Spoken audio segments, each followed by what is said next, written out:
safety to commemorate the 6th Global Road Safety Week. Speeding continues to be of great concern to all, and so is the call to focus on speed management and what can be done to achieve this key factor for traffic deaths and injuries. Welcome to Road Matters. Now, road users in Nigeria often complain of bad roads and how difficult driving can be on those roads. But once the roads are constructed to standard, they start to speed as though it is a racetrack, putting a lot to risk.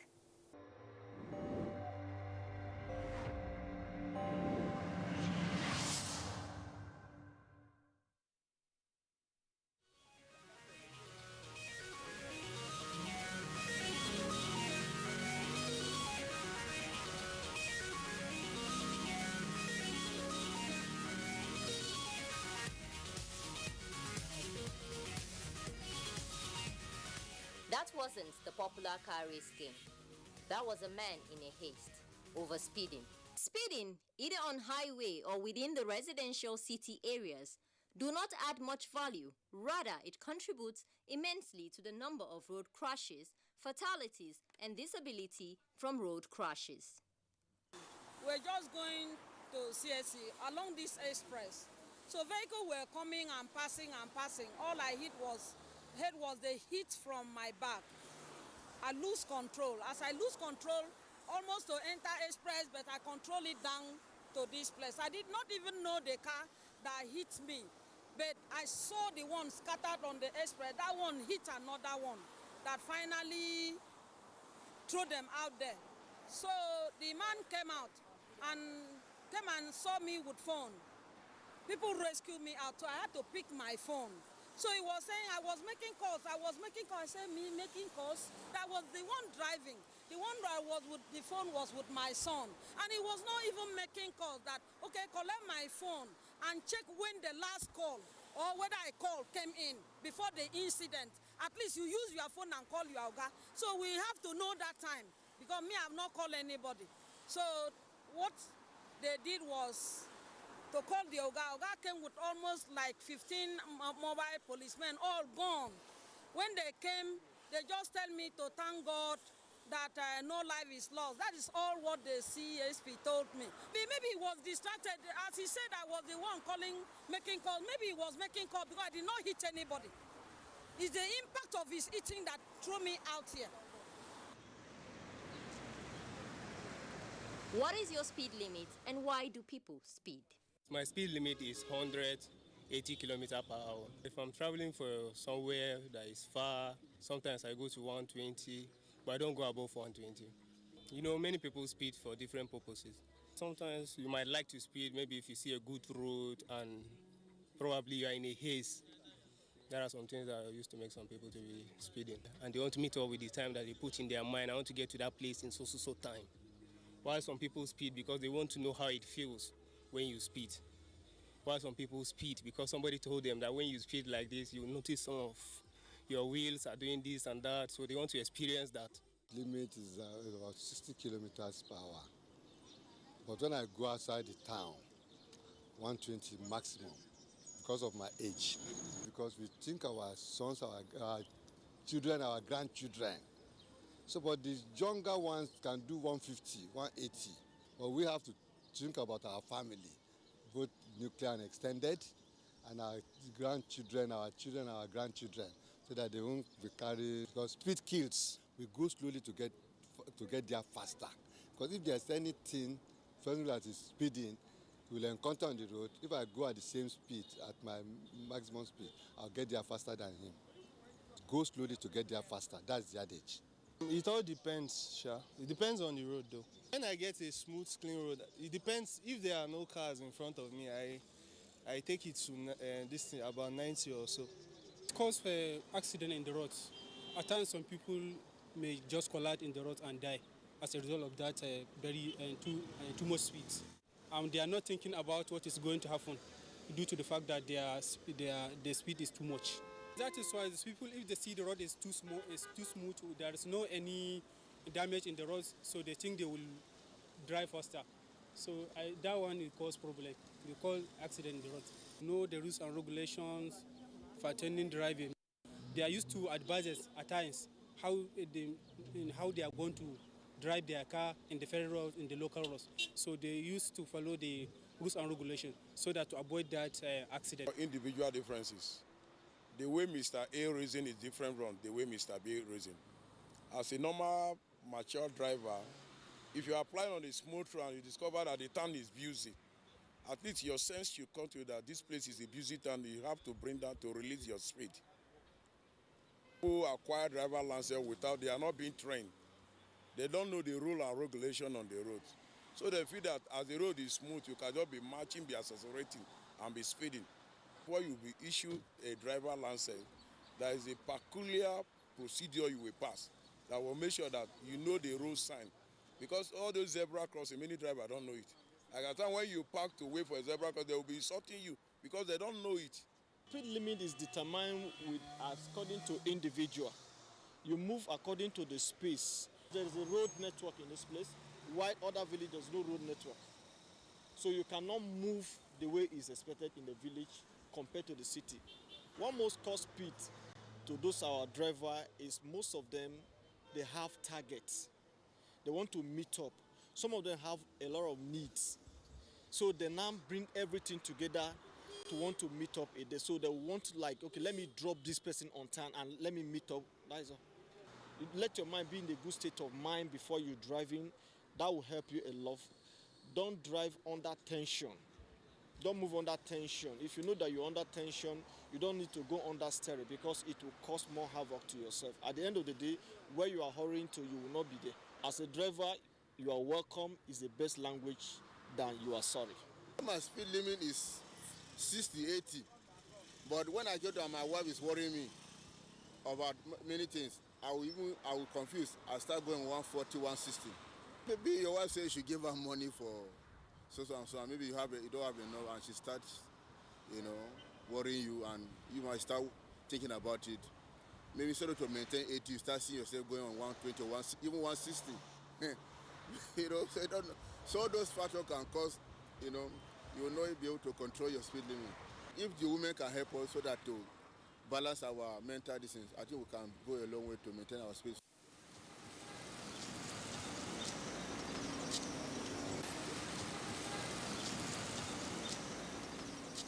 This target of 30 km/h was not just decided haphazardly. It wasn't just a guesswork. It was followed quality research and evidence-backed process, where it was found that if a vehicle hits you at 30 km/h, the chances of dying is just about 1% or below. And that 1% is because maybe for children, if a child is hit at that speed, if an adult is at that speed, it will rarely die. However, if the same vehicle hits you at 40 km/h, it increases the chance of dying by 7% to 7%. And if we perhaps hit you at 60 km/h, it increases the chance of dying to 30%. By the time you are going to 80 km/h, the chance of dying increases almost to 70, 80%. So you see, based on that, so if crashes will occur, particularly in areas people are living, built-up areas and near schools and all that, and people are hit at this 30 km/h, people are hit at this 30 km/h, then the chances of dying will be very minimal. Whereas you are not able to completely stop the crashes, but at least stop the people from dying from crashes. So that was what UN described as the safe system approach, fail-safe system approach. You failed to meet the target, but at least let it fail safe. But the most important method actually is advocacy. Let people understand with empiric evidence that this is the reason why we're talking about 30 km/h. And the benefit you are going to get by driving faster adds little value. Just maybe less than 5% value of what you're going to get, and exposes you to a higher risk of being maimed for life or even dying. So that is one. So when people understand, so one method is advocacy, massive advocacy of road user behavior. The other method to achieve it is to instill some physical structures at the appropriate site That also has to be in terms of engaging the people that provide that. And then, of course, talk to Nigerians to use it. Because you see people who disobey the use of pedestrian bridges and want to run across, where vehicles are meant to be driving at even at a higher speed than even 30 kilometers per hour. If you are hit in that situation, you won't be blaming the vehicles, okay? Because you look for trouble, okay? So those are methods we think that can be enforced. And then, of course, there has to be method to identify offenders using technology, either by the use of speed cameras, by the use of radar guns. So people so we don't have law enforcement agents running around looking for traffic offenders. Once you've broken the law, in fact, that was one of the things the Vice President said. So there has to be a technology-driven system. You break the law, you'll be fished out. Nobody is chasing you, but the system has gotten you. And of course, a ticket, a fine, which should be appropriate enough to serve as deterrent, should be given to offenders. And of course, now we have digital imprint in terms of digital identity. With that, your number plate, it can be tracked. Road safety already has that system in place. And when they track it, they send you your fine. And if you fail to pay, the penalty increases. Overseas, nobody is chasing you. Once you break the law and your fine is £50 or $50, and you fail to pay, by the time you have defaulted in payment, it multiplies in folds. So nobody will tell you to just go and pay. And once you pay once, you won't want to break it again. So those are various methods to enforce it. For us in the UN Decade of Action and Injury Prevention, on road safety and injury prevention, what we're doing is we're more or less bringing the collaboration among all the various stakeholders. We are not primarily going to do road safety work. We are not primarily going to do the work of Federal Ministry of Works. We are not primarily going to do the work of Federal Ministry of Transportation or that of Health. In as much as health is secretariat, because WHO is the focal point for the United Nations on that. It's a public health issue. So what we're doing is bringing all these stakeholders and telling them this is your role, this is your responsibility, this is the area you should do. Do that within your own capacity and capability.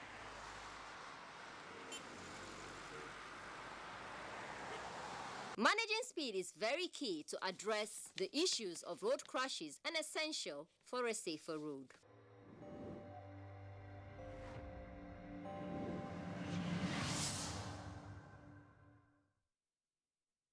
Low-speed streets are an important part of that vision. Evidence shows that limiting driving speeds to 30 kilometers or 20 miles per hour in cities significantly reduces road traffic deaths and injuries.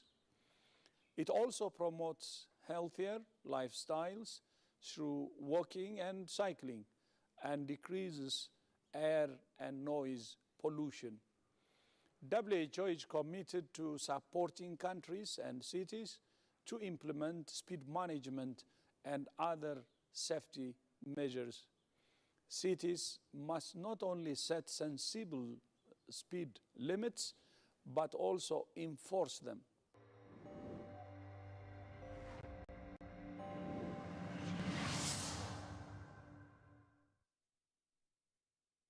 Understanding the dangers of speed and actions or measures taken to address speeding will save lives on the road. Michael Schumacher and Lewis Hamilton do not race on regular roads. They are designated racetracks for that. Do not on the regular roads to racetracks. Families are affected with this menace, and children and youths are playing their part.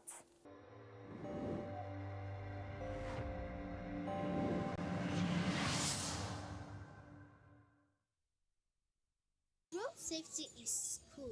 It is taught in schools. Speed may be few, but it has skills. Follow the traffic lights. They are very rights. Don't drink and drive. Remember your family. Better safe than sorry. Safety is something the driver should keep in the mind at all times. When operating a motorized vehicle, you have a responsibility to do your part to keep the roadway safe for yourself, other drivers, and passengers who may be affected by traffic accidents. Stop. Look and listen. This three magic words is important when crossing the street. Use your eyes to see, use your ears to listen before you use your feet.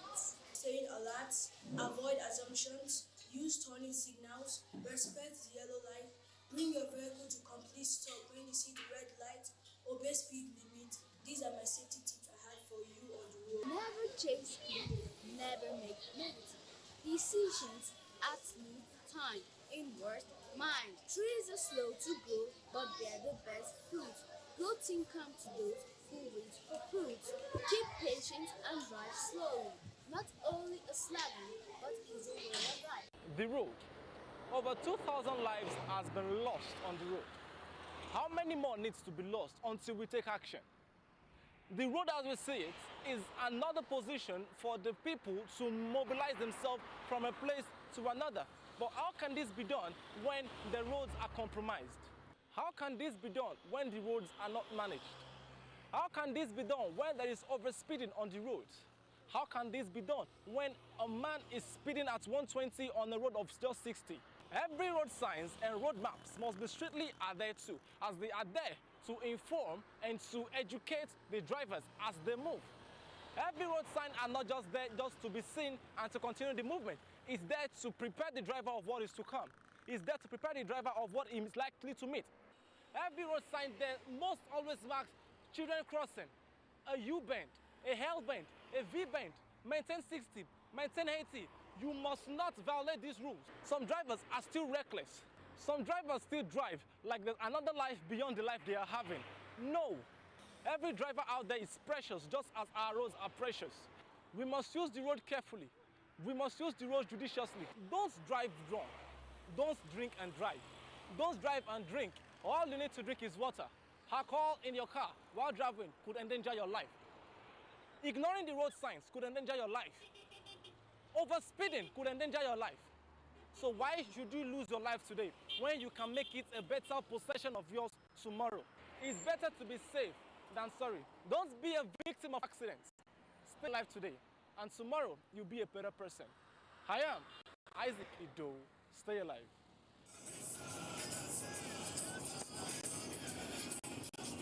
There's just something about speed and simplicity, but that speed and simplicity can be deceiving when you get behind the wheel.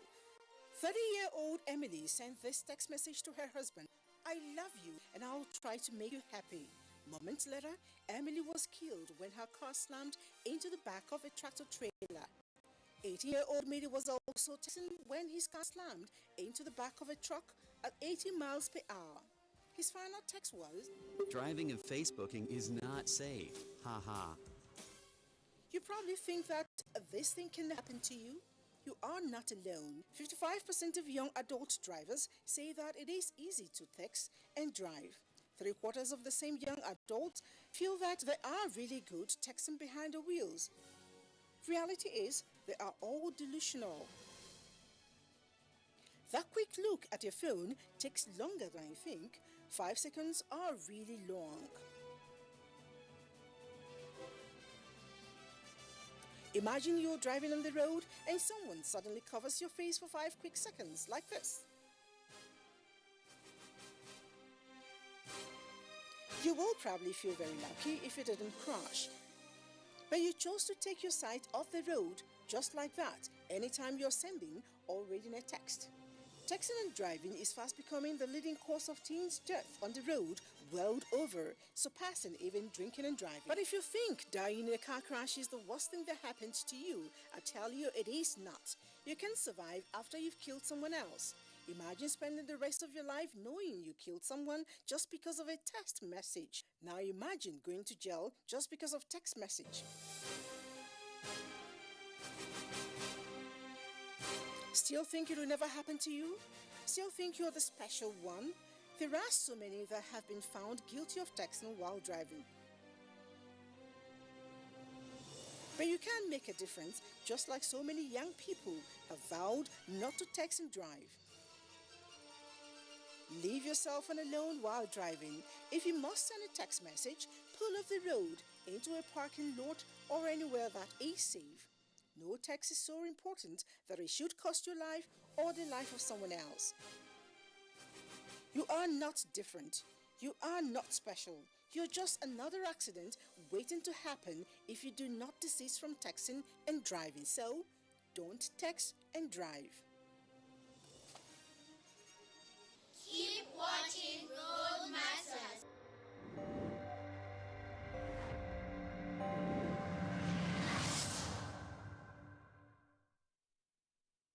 We can all do better for the safety of all and the future generations, where they can walk, live, and move free. Our roads can be safe when you begin to see your family as other road users. This concludes the episode this week. Send a mail to roadmatters@nta.ng. Until the next episode, I am Fatima Umar. Good roads should be safer roads. Safe, affordable, accessible, and sustainable transport systems just make good sense. As we recover and rebuild from COVID-19, let's make safer roads for a safer world. I thank you.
Issues in the sports sector remain one of the most debated among Nigerians due to the passion, followership, government involvement, impact on Nigeria's external image and our national life in the sports parliament.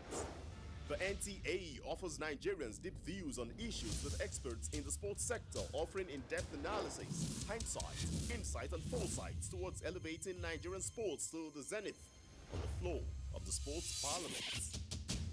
Sports Parliament, a unique platform for sports discussions, showing live on the NTA. Keep a date with the parliamentarians. The eyes have it.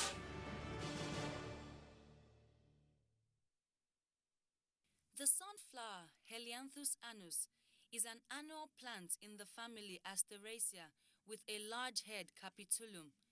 The stem of the flower can grow up to 3 meters tall, with a flower head that can be 30 centimeters wide. The flower head is actually an inflorescence made of hundreds or thousands of tiny flowers called florets. The central florets look like the center of a normal flower, and the outer florets look like yellow petals. Altogether, they make up a false flower or pseudanthium.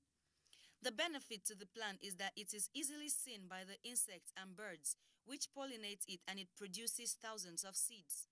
The sunflower is the state flower of Kansas. That is why Kansas is sometimes called Sunflower State. Sunflower is another beautiful plant.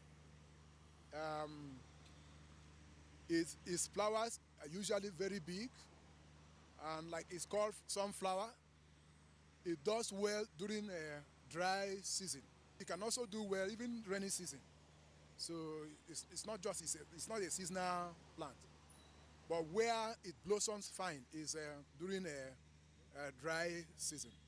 To grow well, sunflowers need full sun. They grow best in fertile, wet, well-drained soil with a lot of mulch. The outer petal-bearing florets are the sterile florets and can be yellow, red, orange, or other colors. The florets inside the circular head are called disc florets, which mature into seeds. The flower petals within the sunflower's cluster are always in a spiral pattern. Generally, each floret is oriented towards the next by approximately the golden angle, which is 137.5 degrees, producing a pattern of interconnecting spirals, where the number of left spirals and the number of right spirals are successive Fibonacci numbers. Typically, there are 34 spirals in one direction and 55 in the other. On a very large sunflower, there could be 89 in one direction and 144 in the other. While the vibrant, strong sunflower is recognized worldwide for its beauty, flowers generally is life. It's good to have flowers everywhere. They are wonderful. If you have a flower in your house, it shows that you are living healthy. Because if your house is stuffed and when you have a flower there, it tell you there's something wrong with your house. Like I have a flower in my house that actually showed me that my house was stuffy. I need to open up. So flowers are very good. It is also an important source of food. Sunflower oil is a valued and healthy vegetable oil, and sunflower seeds are enjoyed as a healthy, tasty snack and nutritious ingredient to many foods. Once the flower heads are empty of seeds, they can be converted into disposable scrubbing pads for jobs too tough for your cleaning tool. Planning to clip a few to display in a vase, if you wait until the afternoon, they may wilt.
Welcome to Abuja, the place that unites Nigeria.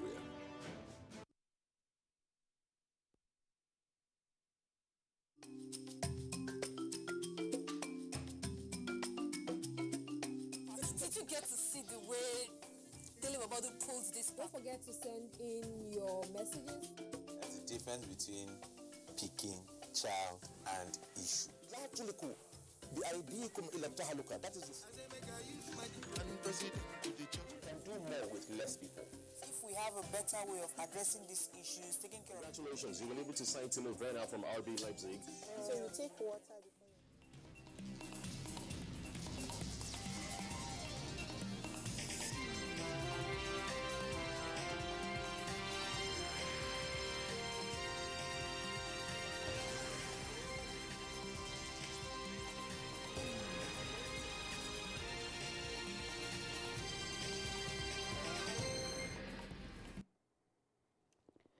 Police Service Commission suspends DCP Abba Kyari pending outcome of the investigation over FBI indictment.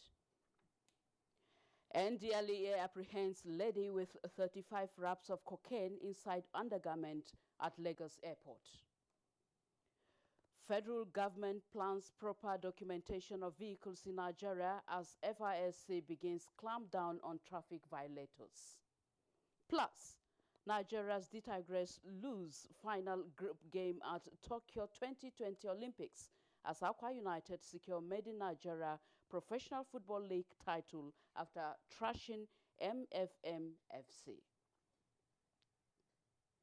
Thank you for joining us on the news at 10 on NTA News 24, reaching you live from Abuja, the nation's capital. I am Nolin Ebel Ame. Now to the news. Let's start the news by telling you that the Police Service Commission has approved the suspension of Abba Kyari, a Deputy Commissioner of Police and Head Intelligence Response Team of the Nigeria Police Force, from the exercise of the powers and functions of his office. A statement by the Commission says the suspension took effect from Saturday, July 31st, 2021 and would subside pending the outcome of the investigation. The Commission has also directed the Inspector General of Police to furnish it with information on further development on the matter for necessary further action.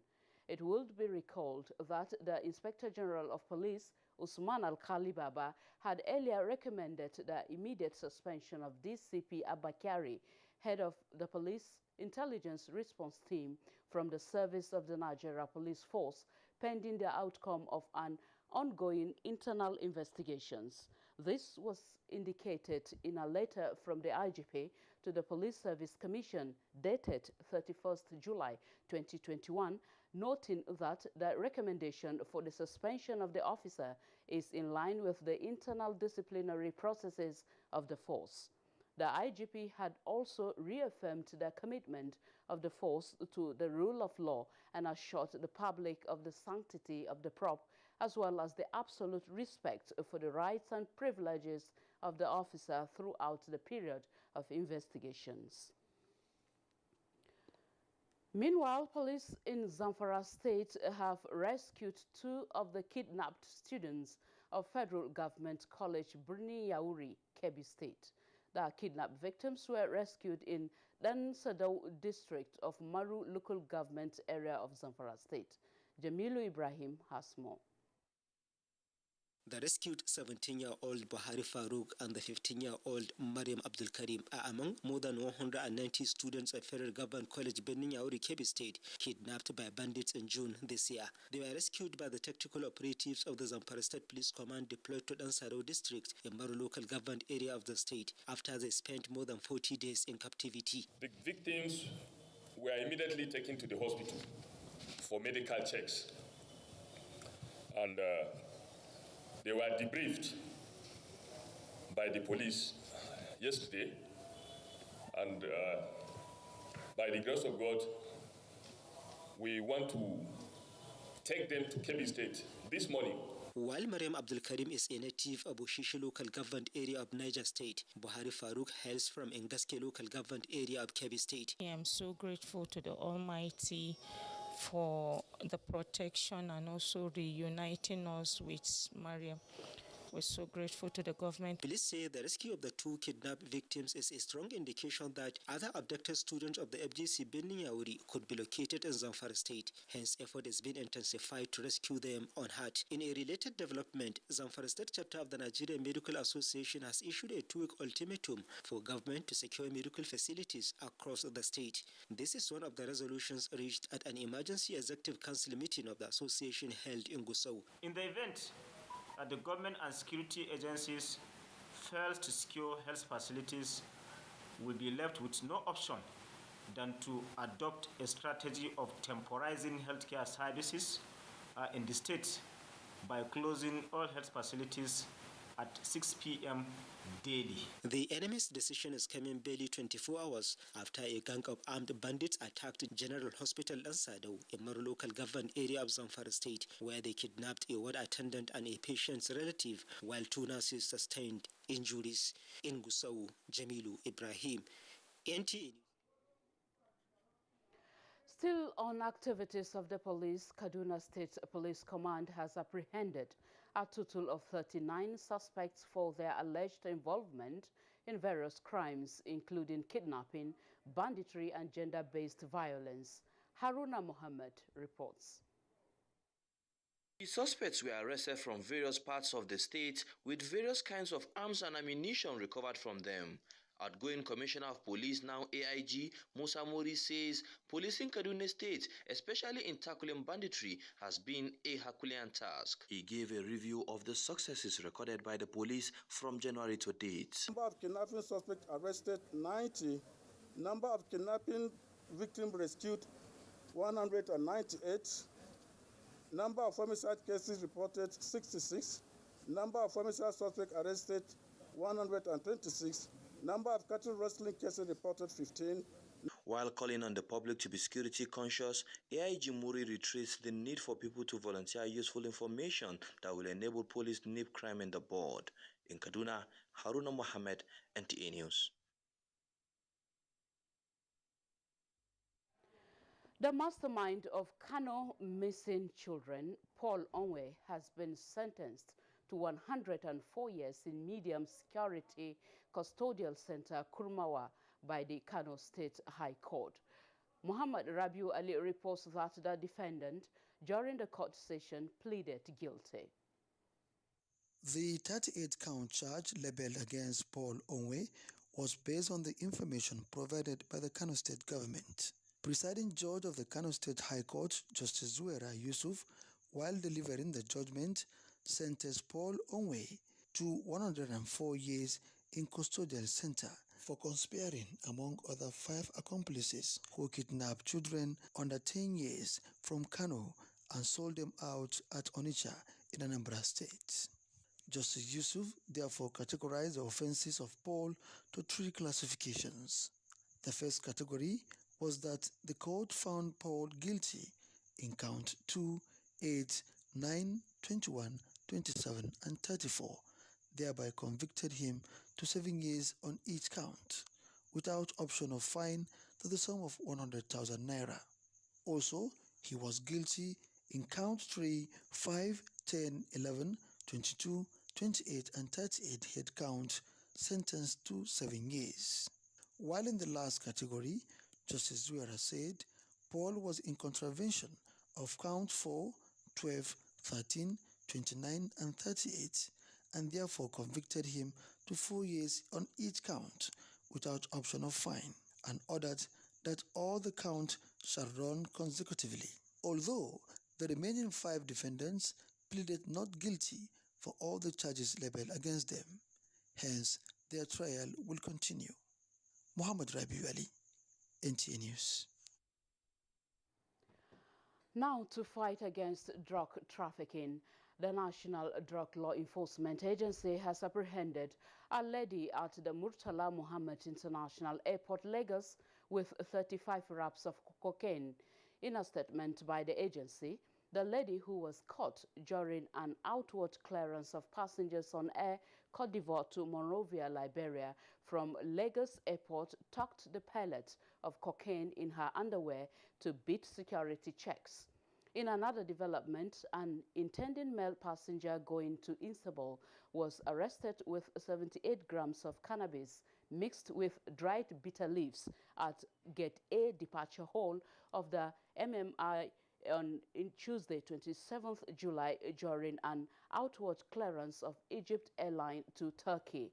Also arrested on the same day was another male passenger going to Milan, Italy, with different quantities of 225 milligrams of tramadol and raffinol concealed in foil papers wrapped in a polythene bag. Meanwhile, NDLEA operatives on Thursday, 29th of July 2021, raided a warehouse at Mailefi village in Kontagora local government area of Niger State, where 125 bags of cannabis sativa, suspected to be supplies for bandits operating in some parts of the state, were stored. The federal government is on the verge of harmonizing vehicular information into a single platform to ensure that accidented vehicles are no longer brought into the Nigerian market, while also checking crimes perpetrated with vehicles. Michael Olale reports that as a prelude to the deployment of the National Vehicle Registry, a workshop was held in Lagos to sensitize key players. Nigeria has one of the poorest recovery records for stolen vehicles globally, and this has cost car owners 1.8 billion naira between 2013 and 2015. This fact, supported by data from the National Bureau of Statistics, shows that out of 2,544 vehicles stolen between 2013 and 2015, only 1,377 were found. The missing link, as discovered by experts, is non-existence of adequate database for record-keeping and tracking of vehicles in the country. Set off the National Vehicle Registry to serve technological-driven platform connected to multiple global vehicle identification number VIN is now being adopted by the federal government to document cars right from the port of entry. The National Vehicle Registration System will, among others, serve as a single source of validation at the point of vehicle registration, while capturing and storing all vehicular information. Although the purpose is to enhance revenue generation and block leakages, but key players here say it will guarantee greater internal security, check smuggling, and improve safety on roads. The Virage platform would likewise improve road user safety, enhance vehicle roadworthiness, and improve traffic regulation enforcement. The problems that are being encountered in the unregularized system of assigning number plates to newly acquired vehicles will be drastically reduced. The process has commenced at the Nigerian Customs Service Kirikiri Light Terminal, where about 600 vehicles have been captured, but the incorporation of other vehicles have been mapped out in phases, including integration of vehicles produced within the country. In Lagos, Michael Olale, NTA News. Nigerian motorists have been charged to adhere to all traffic signs situated at different points of the road in order to avoid road traffic crashes. This is coming due to the incessant flouting of road signs leading to crashes on the highways. In this report, a special report, Oyemi Ajayi finds out how much people know about road signs as well as efforts traffic agencies are putting up to curb these excesses. Can this be said to be done out of ignorance of road signs of these drivers, or could it be simply done out of the driver's hastiness? Many a times, these sights are seen at different points in time, and sadly, some end in accidents. To make the road free from accidents and gridlocks, different road traffic signs are erected on or by the roads, including traffic lights, to allow easy flow of movement. But many still defy these, especially when there are no personnel to monitor. For instance, the idea of traffic lights is to allow for easy flow of human and vehicular movement, but many still defy the warning signs. Unfortunately, the recklessness of these drivers have also led to untimely death of traffic control agents and sometimes innocent pedestrians. We try to neglect some of these very simple things. Most of the accidents that are happening in the city, you realize that it's because of the way at which people are crossing the junctions or beating the traffic light. But wait a minute. How much do Nigerian drivers know about road signs and markings, especially what zebra crossing stands for? I don't understand about zebras passing time. I don't understand really. I don't know. Many have questioned if there are penalties for offenders, and if there are, what are the fines? Sometimes you are asked to make that payment. Sometimes you are prosecuted by a magistrate, probably in a mobile court. And if you road sign or traffic light signs violation, if you violate it here in Abuja, after payment, you are still sent to hospitals for psychological and evaluation. It has become imperative for road users and pedestrians to get used to the various signs and markings on roads and highways in order to ensure an accident-free driving experience on Nigerian roads. Many have also condemned the reactionary measure of arresting traffic offenders by road traffic management agencies instead of preventive measures, which some said had led to crashes as well. That is wrong for anybody to hide and wait for somebody to commit offense. But what is even more important is the moral obligation that we have as motorists to ensure that we follow the traffic rules, whether or not the officers are there. That is very important. While cautioning against road traffic offenses, they emphasized that responsible motorists also have the right to apprehend offenders and report them to road traffic managers for proper punishment. In Abuja, Oyeyemi Ajayi, NTA News. The News at 10 is reaching you from Abuja, the nation's capital, on NTA News 24. There will be more reports after this break. Stay with us.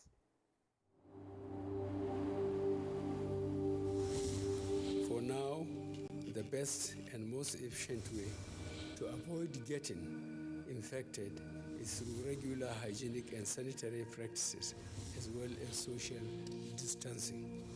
As individuals, we remain the greatest weapon to fight this pandemic. By washing our hands regularly with clean water and soap, disinfecting frequently used surfaces and areas, coughing into a tissue or elbow, and strictly adhering to infection prevention control measures in health facilities, we can contain this virus.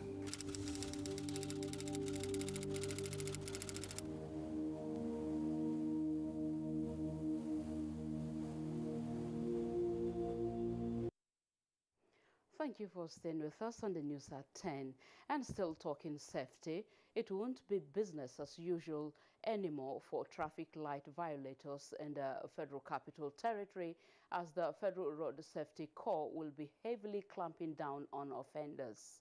The FCT Sector Commandant, Samuel Oga, made this known at the monthly joint patrol of the FISC Special Marshal.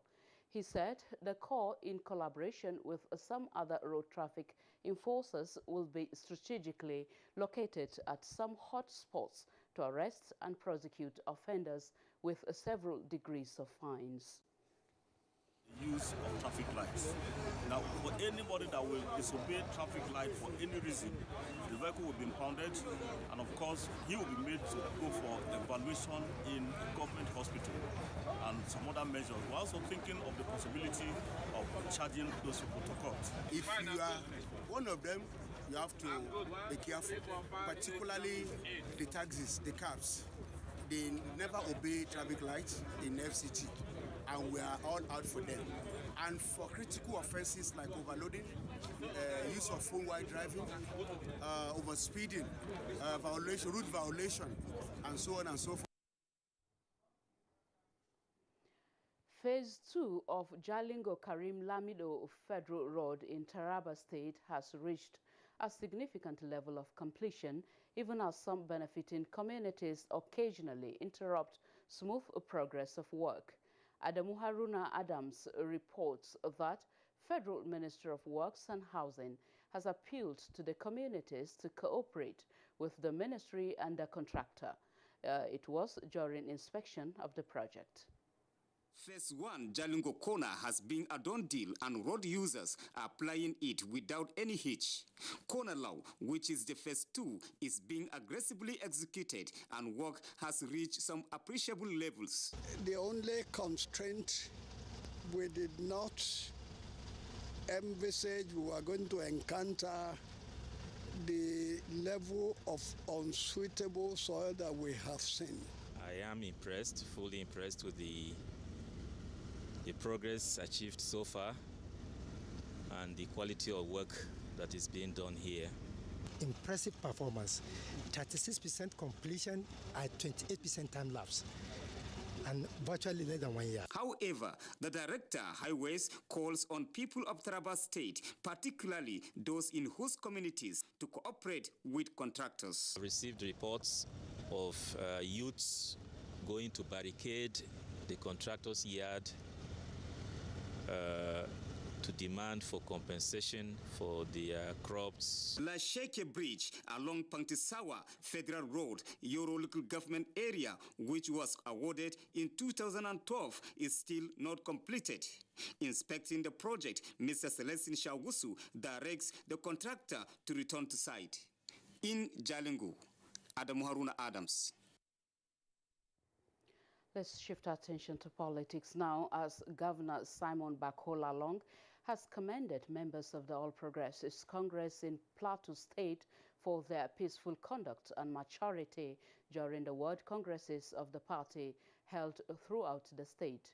In a statement by Dr. Makut Simon Macham, Director of Press and Public Affairs to the Governor of Plateau State, Governor Lalong, who went round some wards in Jos North local government, alongside the Deputy Speaker, House of Representatives, Idris Wase, Minister of Women Affairs, Pauline Talen, Secretary to the State Government, Professor Nladi Abok Atu, state party officials and other political leaders witnessed a peaceful exercise. At each of the wards, the elected party officials pledged to work hard for the unity, progress and peace of the party, making sure that it does not only win elections but provides a quality leadership for the people. They affirmed their loyalty to the party hierarchy and to Governor Lalong as leader of the party in the state. Governor Lalong, in a remark, said he was delighted with the reports emanating from the 17 local government areas of the state where the World Congress elections were conducted peacefully, and assured those who may have grievances that their concerns will be addressed through the party's internal mechanisms. Deputy Speaker, House of Representatives Idris Wase praised the leadership of the governor, who has brought the party together by insisting on fairness, justice and inclusivity.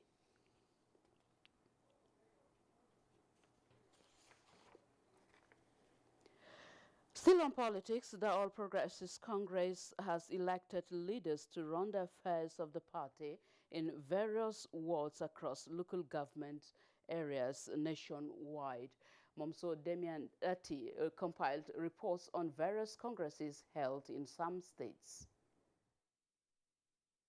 From Kebbi State, Usman Abdullahi Shehu reports that the successful election of leaders to run the affairs of the party in the 225 wards of the 21 local government areas of the state was confirmed by the chairman of the National APC Monitoring Committee, Dr. Osita Okechukwu. Your solidarity is what regulatory. What Kebbi State has done is what President Muhammadu Buhari has said.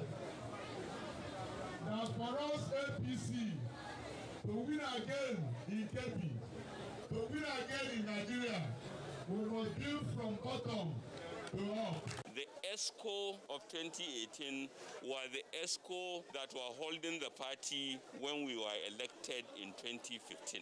And it's unfair to change them. And we left all of them. That was the decision we took in 2018. So what we are doing here today is not new. This is characteristic Kebbi. And we believe power belongs to God. And in Enugu State, the APC World Congress took place in the 260 wards of the state. James Okwarai Kocha reports that the exercise was monitored by the Minister of Foreign Affairs, Jeffrey Onyama, who visited some wards. It's been very peaceful, which is what we have been urging them all, that it doesn't matter who comes up, but just do it peacefully. And it's been like that. It's quite successful. We feel greatly honored that the chairman of the Congress Committee to Enugu, Dr. Jom, and his team found time to come to my ward. We are satisfied that the Congress held in those the turnout is tremendous. We've not gotten anything negative. Yes, the Congress held in all the wards. We have to build the party. I like the way it's going. It shows we're one family. I'm happy, proud to be a part of it. I'm now a member of APC. From Imo State, Bride Ebocho reports that the Ward Congresses held across the 305 wards was peaceful and orderly. The exercise has been very peaceful and the turnout has been very, very impressive.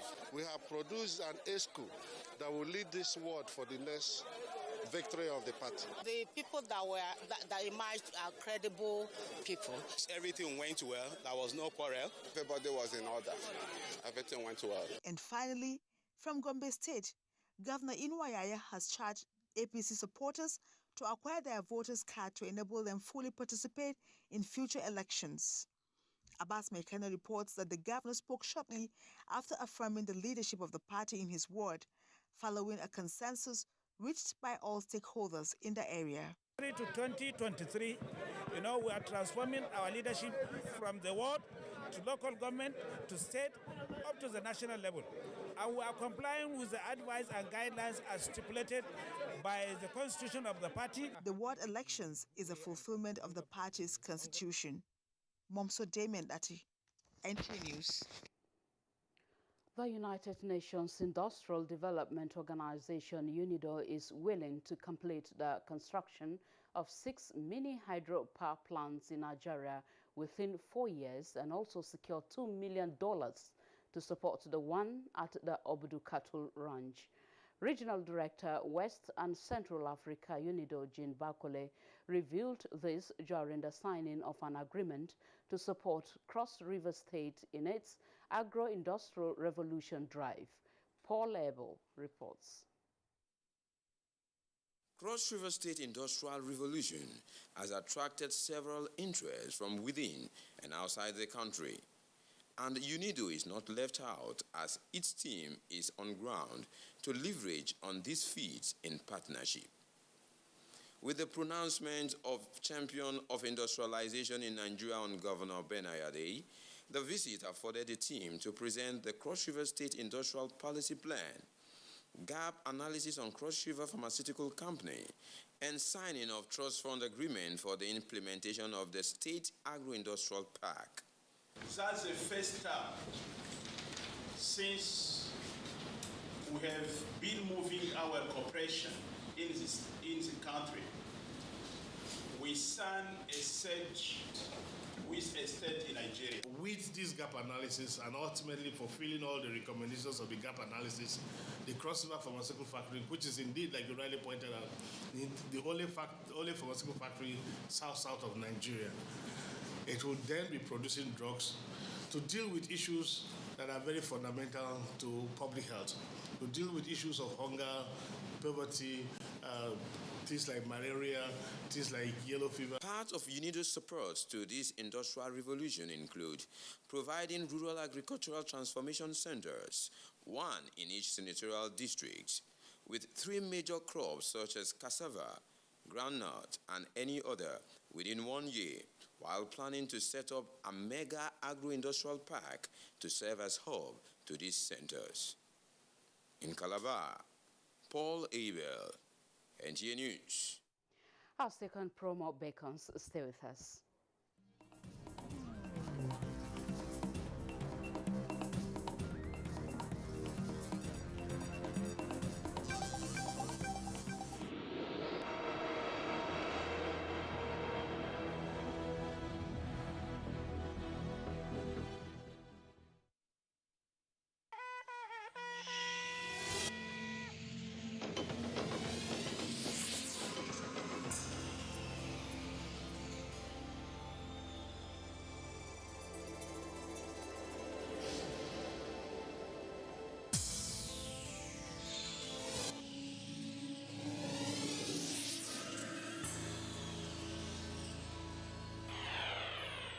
NTA, you can't beat the reach.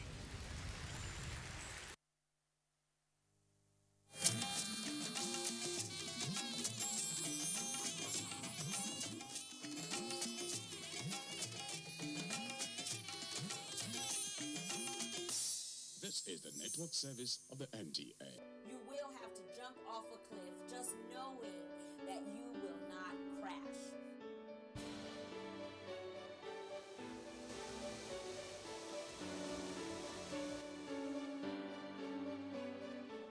Let me tell you, everybody has their baggage and everybody has their demon. So you might as well deal with your own demon and everything will work out fine. If you're not in control of your emotions will be in control of you.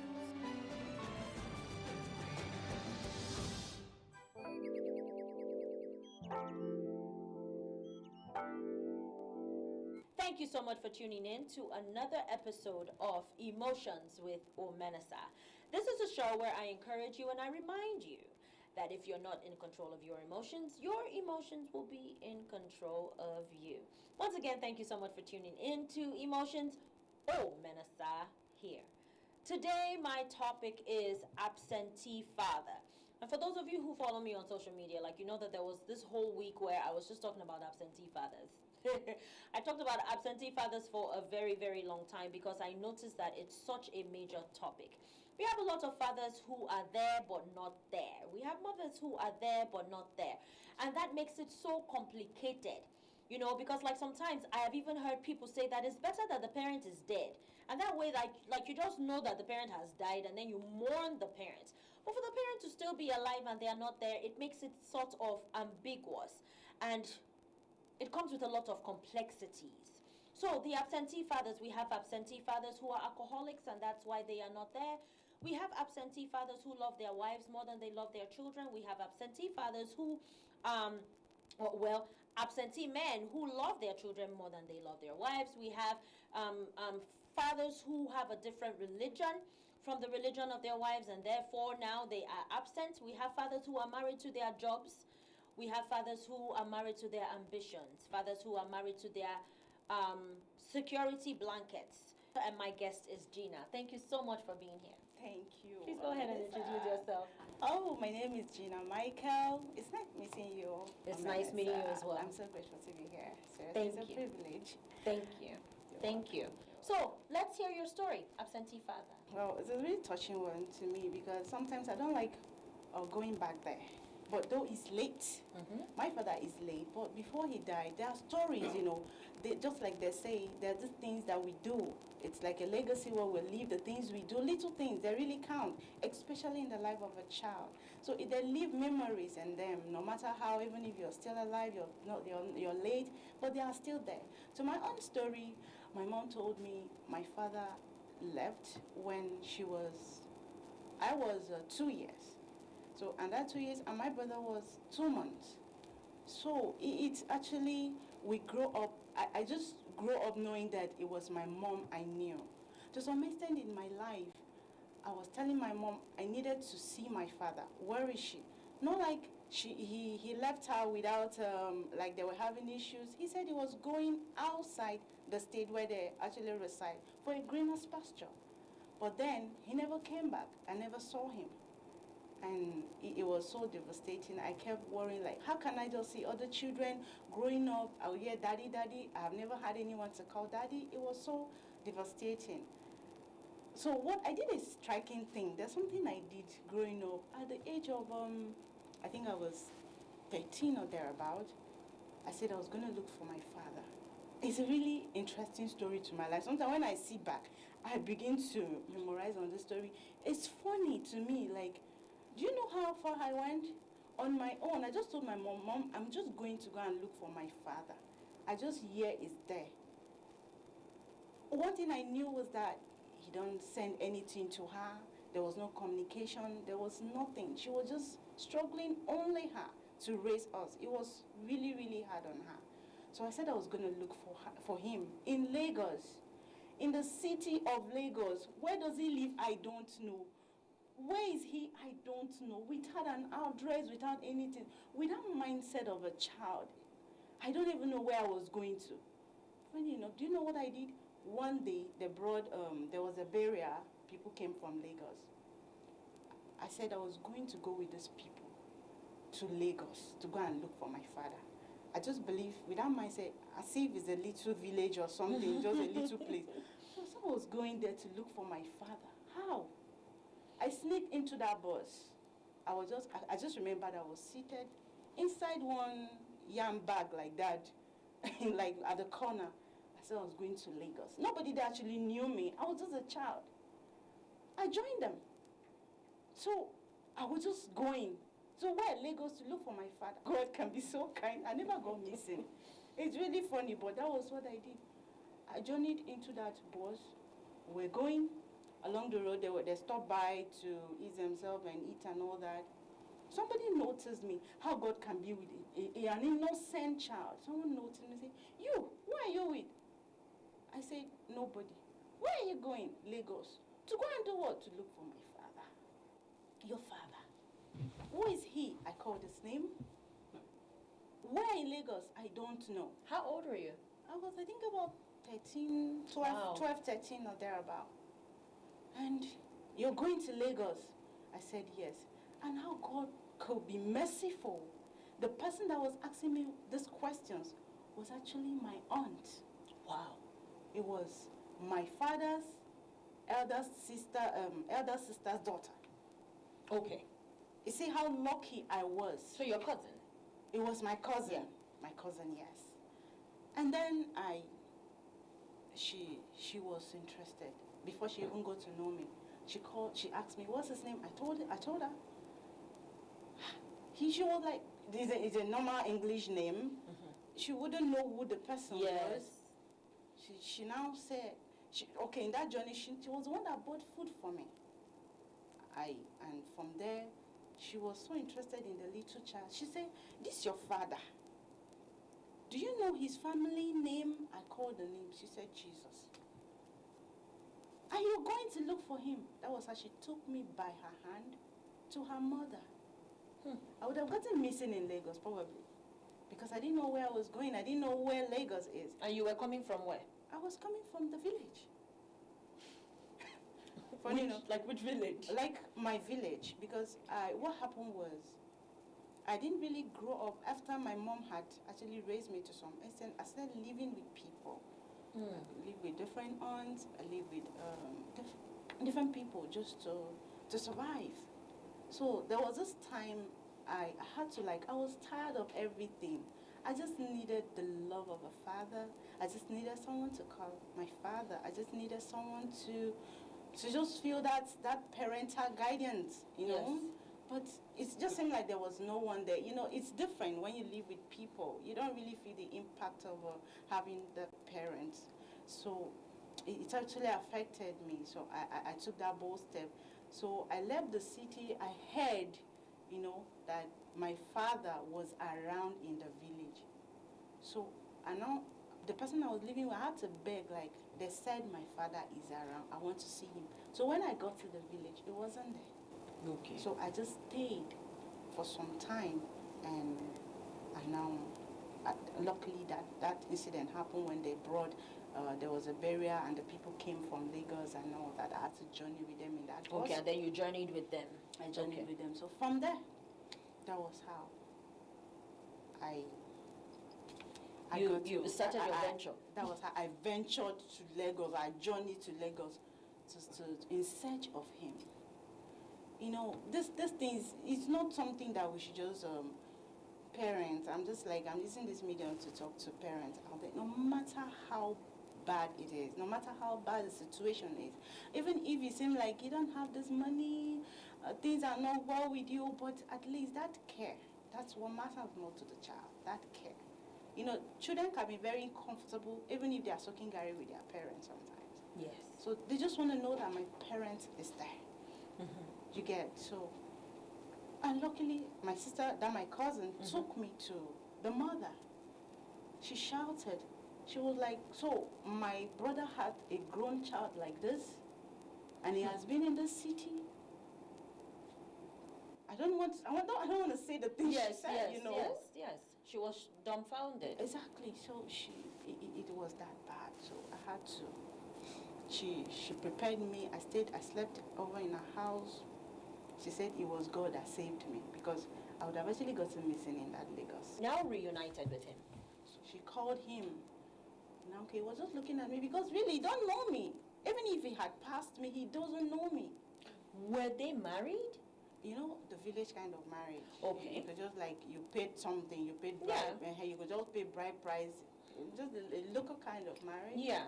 And then they had you and then he left. He left. No, they had me, my brother, and that was when he left, and it was... And he didn't keep in touch or anything like that?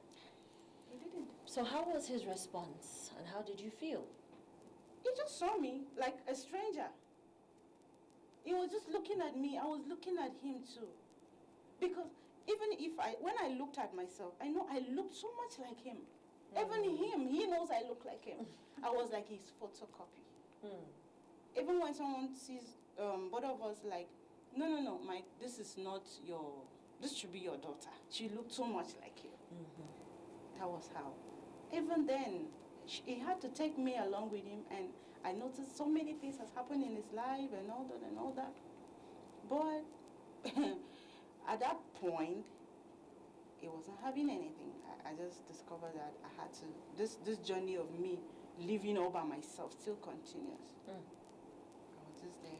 I just told him, all I wanted was to go to school. I just wanted to go to school. It was not easy living all by ourselves, so I just wanted to go to school. That's why I'm here. And I wanted to know you. I wanted to see you. But you know the striking thing? Saying it is really hard. My younger brother whom he left at the age of 2 months. He never got to meet him until he died. Oh no, I'm so sorry. Thank you. Right there in Lagos, I could see that things were not too okay. At that point, I just had to start living my life. Did he apologize? When he now saw you, it's obvious you look like him. Yeah, he did. He kept apologizing that he was sorry, like he made a mistake. He actually left us without a word. I would like to take that on when I get back from my break. Let's take a break. Stay tuned.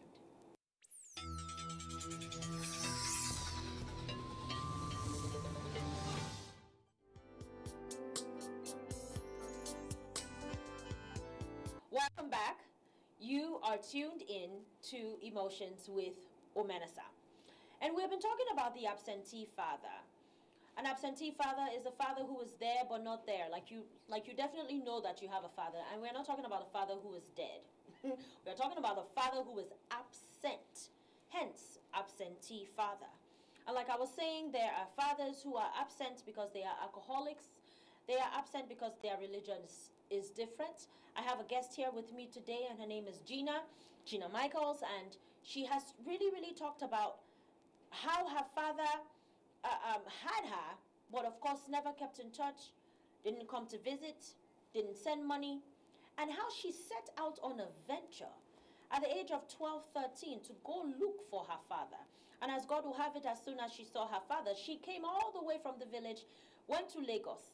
And as soon as she saw her father, he couldn't even deny her because she looked like the spitting image of him.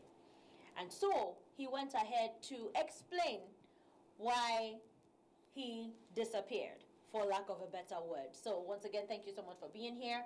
We are talking about the absentee father. Now, please continue with your story about when you now set eyes on him and he apologized. What was the next step? Yeah, he apologized, and he was like, it was a mistake on his own part because he had no excuse. He had no excuse to be away. He has no excuse to abandon the poor woman all by herself, raising this kid without any form of support. You also have a brother too, so he abandoned both of you. Yes. So he had no excuse. He was just apologizing that he made a mistake. He's sorry. He was sorry for leaving us all by ourselves. He was sorry for everything. He was sorry for leaving my mother because she didn't do anything wrong to him. She was just an innocent young girl whom she thought she had a husband. And then he just left.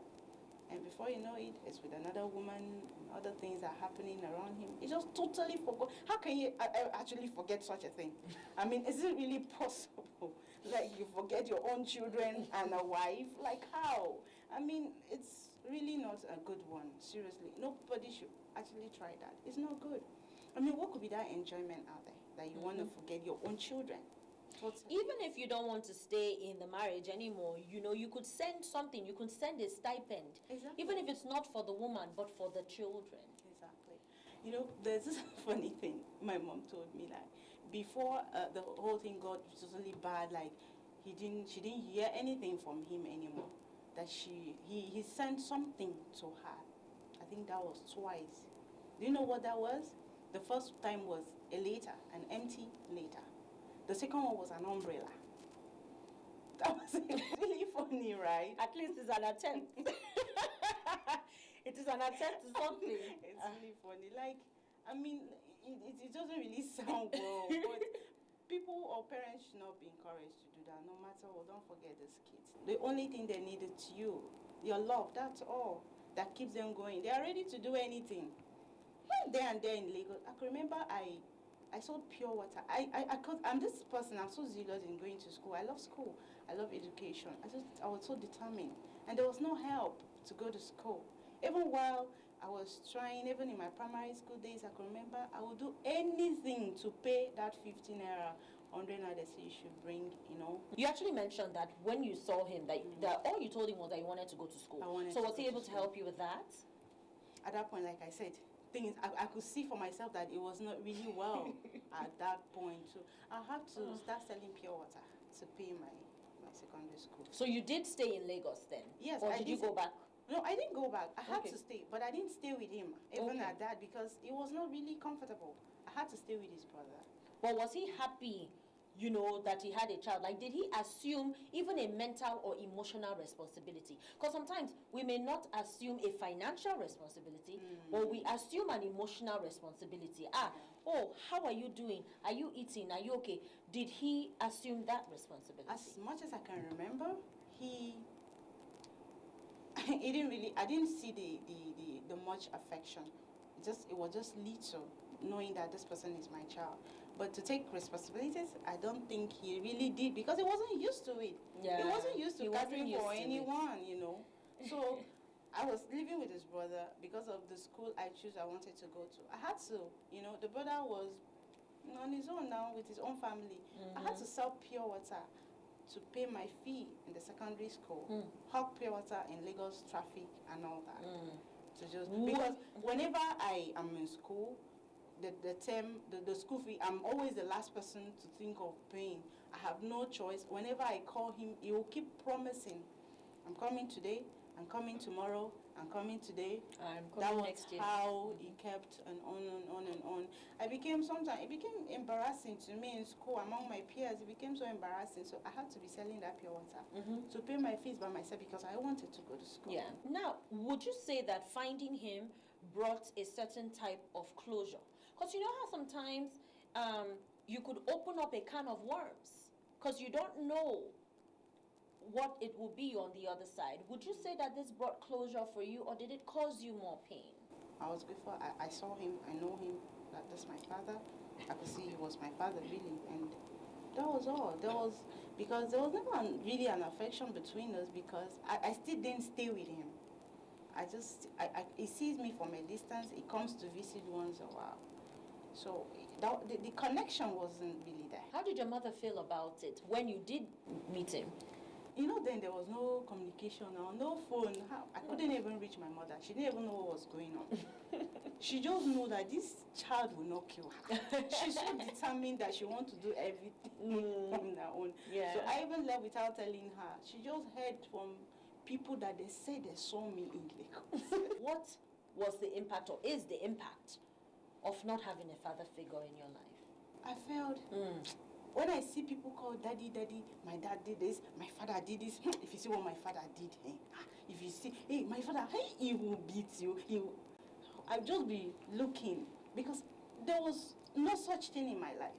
I don't have such impact, apart from the bullies I had from the people I lived with, you know. So I don't, when I see people saying, hey, my dad this, my dad that, I feel like, I wish I have a dad. So my own impact was negative. You see, I'm going somewhere with this. When you did get to see your father, did you still wish that you had a dad? It was still like he wasn't still there. When I get to see him, you know, it's different when you made a mistake and you want to correct it. You made a mistake and you want to leave. You want to do something different. If he had okay, I was still with him and he took responsibility of everything I needed as a then, the love, the care, the provision and everything, it would have been different still, but I still discovered that the space was still there. The gap was still there. The whole, everything was just there. I just realized that this whole thing is all by myself.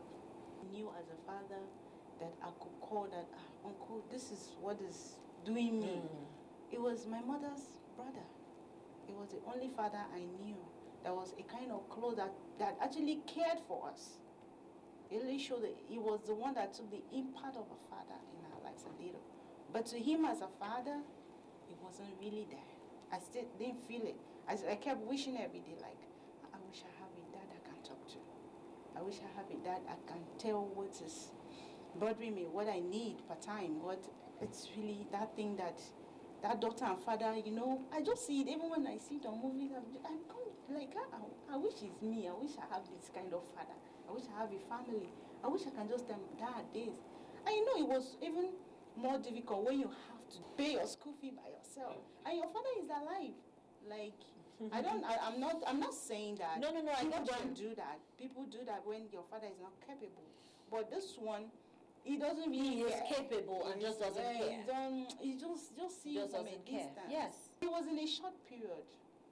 It was a short period before, I lost him. And he passed. He passed away. So. Like, I'm so glad that you got to get that equation at least settled. I was able to see him. Yes, you were able to see him, and to me, like, I think that brought some kind of closure for you, because at least you know whether it's good or it's bad. Yes, you know. My own. Do you know what I see in you? I see a woman who became, and I have tears in my eyes.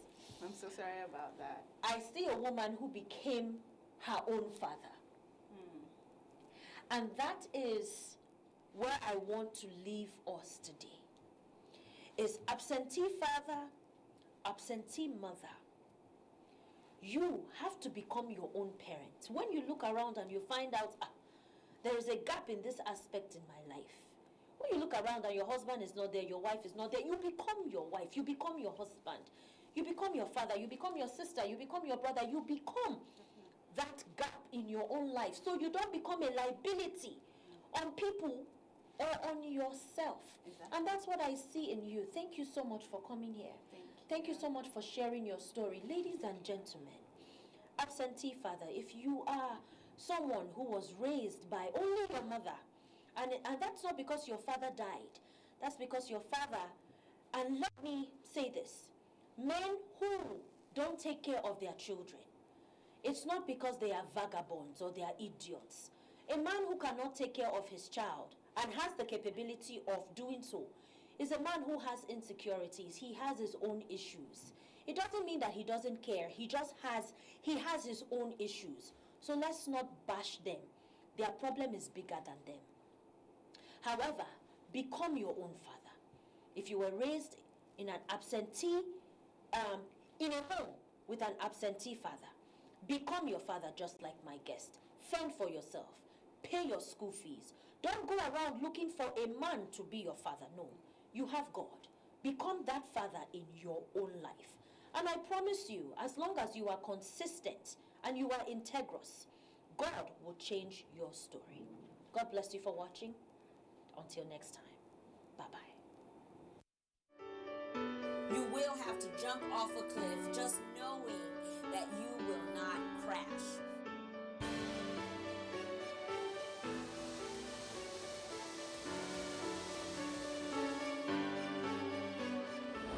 Let me tell you, everybody has their baggage and everybody has their demon. So you might as well deal with your own demon and everything will work out fine. If you're not in control of your emotions will be in control of you.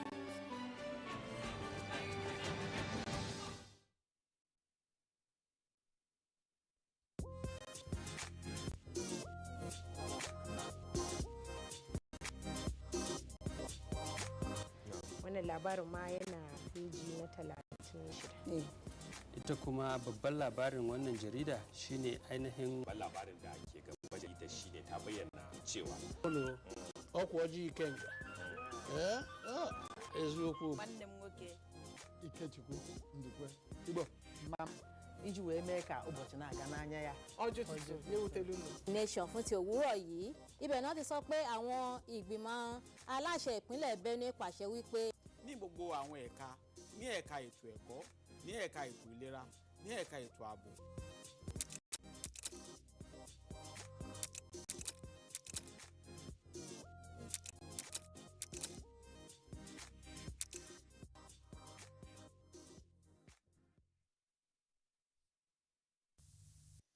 Today's growing trend is the beard. This facial hairstyle is common amongst the youth and the middle age all over the world. What is fashionable about the beard? It's just a personal thing. As you grow up, you continue to find those things that make you look the way you want. Maybe you're copying somebody's your role model, you just want to be like the person. It's just a personal thing. And I'm somebody who don't like shaving. I don't like going to the barbing salon always. So this is the easier way I can stay out going to the barbing salon. I just woke up one day, just changed my attitude of keeping beards, and I love it. From the part I come from, we keep beards. So I don't know. Since I'm a fashion designer and I don't have anything to do with fall, so I believe keeping beard is just a lifestyle. It's just a design. It's a thing I like. Facial hair gives the men the opportunity to express their looks, of whom they are and how they want to be perceived by others. This fashion has been a trend for years. Now, see this one. Check the other one out. Beards come in different shapes and lengths. It can depend on one's choice to suit his looks. These days, lovers of fashion and styles are now spotted with different shapes, such as the full beards, stripe, goatee, round look, as the list is endless. No wonder that beards remain fashionable for men, inasmuch as it is well cared for by the wearer. Men are always, I've met few of my friends who have actually told me, oh, I want to grow beards because that's the in thing now, and they feel it's the new swag. So basically, I think I like guys with beards, but please shave it according to, in a way that will approach you. I keep beards because one, I've loved keeping beards right from childhood. If I see people that have their beards, how they carve it, keep it clean, I always admire them. Secondly, at least if you can keep it clean, shave it properly, dress it well, it makes you appear neat and decent. Secondly, it gives you a little grading as in aging. When people look at you, kind of, at least you are matured. If the person shaves the beard well, then it's fine. But if it's big and all, it makes the person look kind of scary sometimes. But then most guys, when their beards are well shaved, then it boosts their confidence. It also adds beauty to formal and informal dressing of the menfolk in a well-shaved look. Oh yeah! Beards have come to stay. Rock it, guys!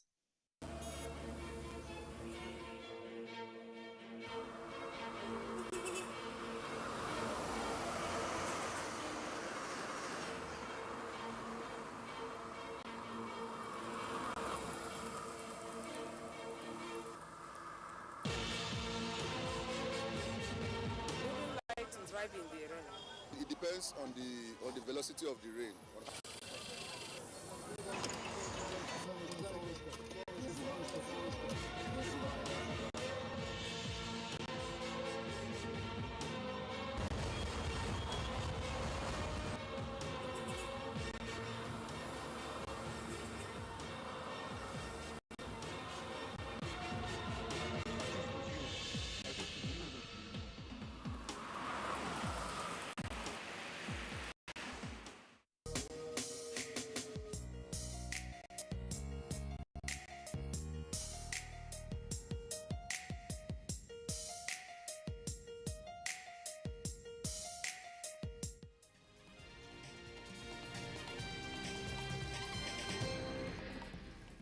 Hello and welcome. This is the news update at 11. I am Norlin Ebel Ame.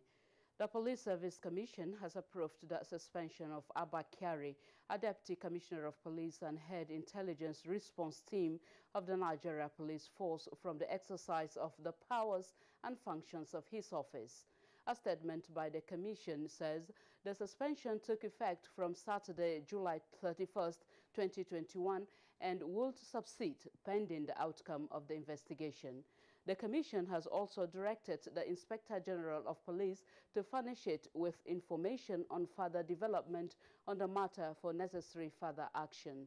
It would be recalled that the Inspector General of Police, Usman Alkali Baba, had earlier recommended the immediate suspension of DCP Abba Kyari, the head of the Police Intelligence Response Team, from the service of the Nigeria Police Force, pending the outcome of an ongoing internal investigations. This was indicated in a letter from the IGP to the Police Service Commission, dated 31st July 2021, noting that the recommendation for the suspension of the officer is in line with the internal disciplinary processes of the force. The IGP had also reaffirmed the commitment of the force to the rule of law and assured the public of the sanctity of the prop as well as the absolute respect for the rights and privileges of the officer throughout the period of the investigations. Police in Zamfara State have rescued 2 of the kidnapped students of Federal Government College, Birni Yauri, Kebbi State.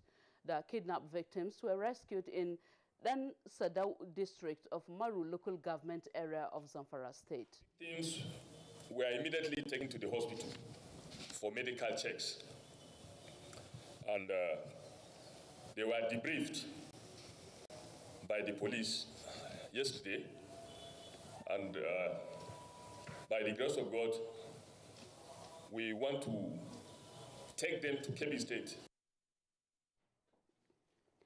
The number of COVID-19 infection in the country has continued to rise, with the Nigeria Center for Disease Control confirming 407 new cases in 17 states within the last 24 hours, bringing the total number of confirmed cases to 175,315. Lagos recorded 160 of the new cases, Akwa Ibom 75, Ondo 51, Abia 33, Oyo 29, Kaduna 18, and Katsina 7 new cases. Gombe and Ogun have 6 new cases.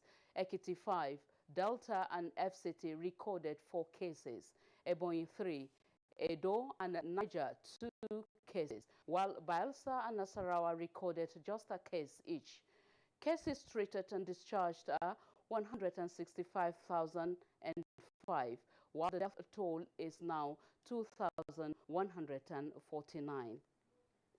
That's the news update. I am Nolin Ebel Ame. Another update comes up at 1 p.m. Good afternoon.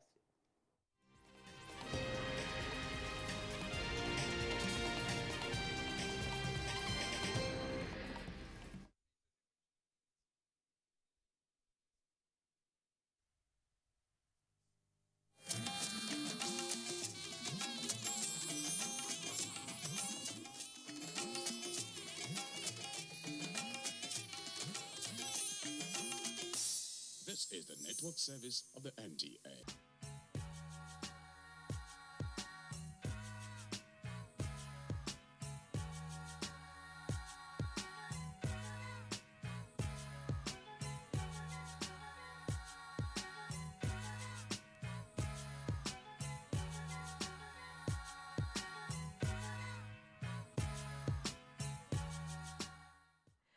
Hello and thank you for joining us. This is Property and Style, your one-stop shop on everything real estate. It is coming to you from the network service of the NTA. My name is Patience Eloy Abba. Thank you once again for joining us.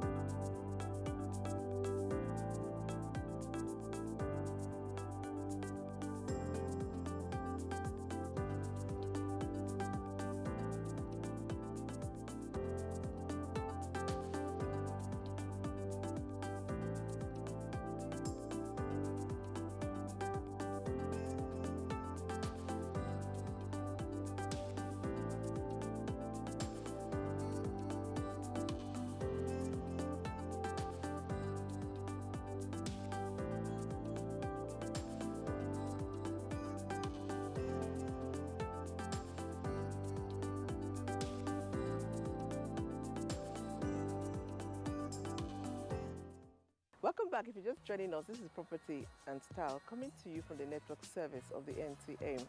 The federal government of Nigeria is committed towards providing houses for the low-income earners, and over time there have been a lot of initiatives. One of such initiatives is the Family Homes Fund that is targeted towards ensuring that the low-income earners have decent roof over their heads. Recently, the Family Homes Fund had a very special event, and Property and Style was there. We'll be bringing that to you and a whole lot more. Don't go away. Question of the day.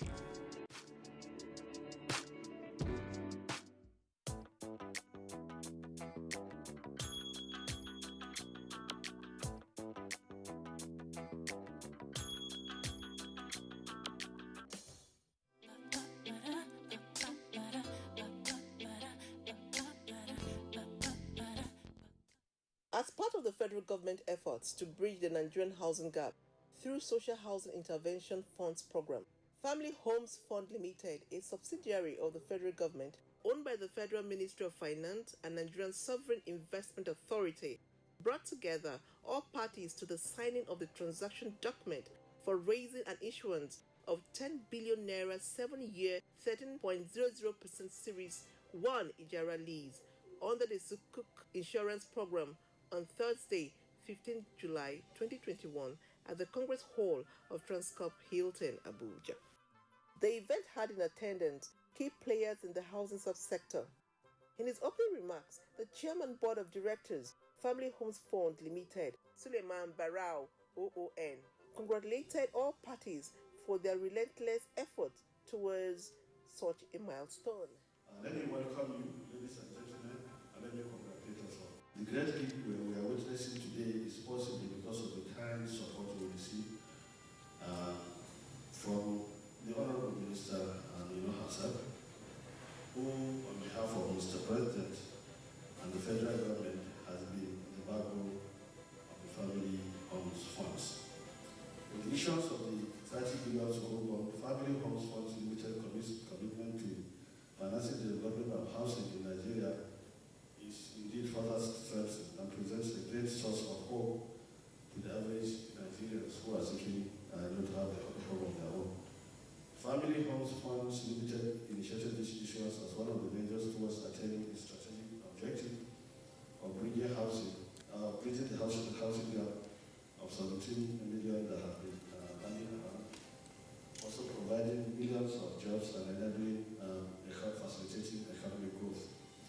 The impressive subscription rates that we had that have been reported and the participation by diverse investors base, particularly the pension funds, indeed demonstrate a high confidence in Family Homes Fund, and we are proud of that, particularly the progress that is making in impacting positively the housing space in Nigeria.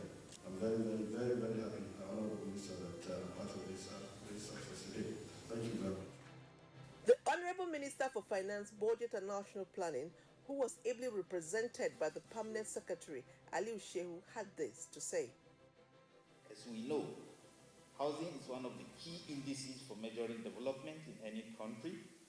From the onset, housing for Nigerians, especially those on low income, has been a major priority for President Muhammadu Buhari. Social housing is one of the very strategic pillars of our economic development programs and a direct way of improving the lives of Nigerians. This is what has informed the kind of investment we are making across the country through institutions like the Family Homes Funds. With this important responsibility, Family Homes Funds, with funding from the federal government, has so far been able to finance the development of the affordable homes across several states in Nigeria. And it is important that they are strengthening their capabilities with this issuance. I'm hopeful that Family Homes Funds will be thorough and diligent in its processes, leading to more affordable homes, job creation, and economic growth for the good of all. I thank you very much for your attention. Thank you.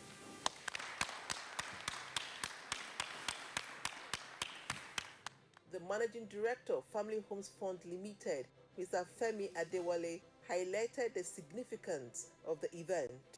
The Ijara instrument allows millions of people to be able to invest in the capital market. So apart from the houses that will be built by this issuance, it also deepens our capital market. The private sector gets increased potential to finance many more houses that people need. The bond was 2.5 times oversubscribed, so we wanted 10 billion, but the investors put 25 billion on the table. So that is a show of confidence in what we're doing. In terms of subscription, 65% of those who subscribe are pension funds. And again, this is landmark because traditionally pension funds who hold a huge amount of cash have not traditionally invested in housing. So we're absolutely delighted that pension funds are coming in to put their money into housing, but not just housing for the rich, but housing for people on low income. This is, I think, fantastic news for millions of Nigerians on low income. We expect that by the end of this year, there will be a family homes fund sponsored housing in all of the 36 states and the FCT. So depending on your location, your preference, the size of houses you have an opportunity to access that through the housing portal, nshp.gov.ng. Okay.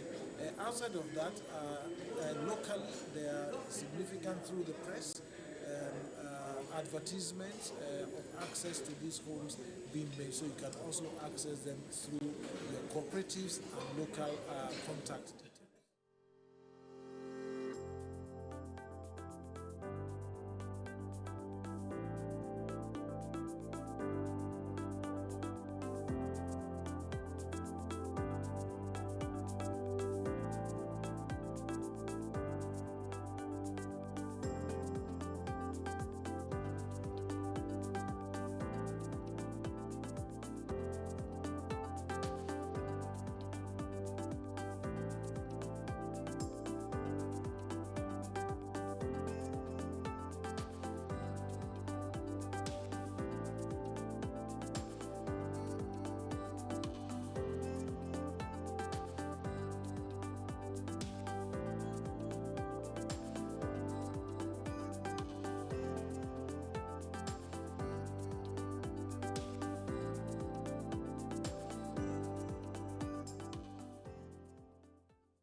Gentrification can be defined as a highly controversial process in which urban developers convert lower-income neighborhoods and inner-city ghettos into more upscale communities with condominiums, loft apartments, wealthier tenants for renovated homes. It can also be defined as the restoration and upgrading of deteriorated urban property by middle-class or affluent people, often resulting in displacement of lower-income people.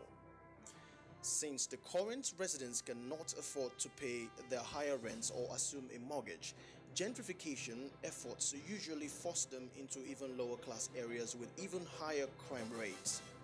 Meanwhile, local businesses which formerly catered to the needs of the working class residents may either have to relocate, close, or sell out to new investors. Although gentrification has recently become popular, the term was actually coined in 1964 by sociologist Ruth Glass.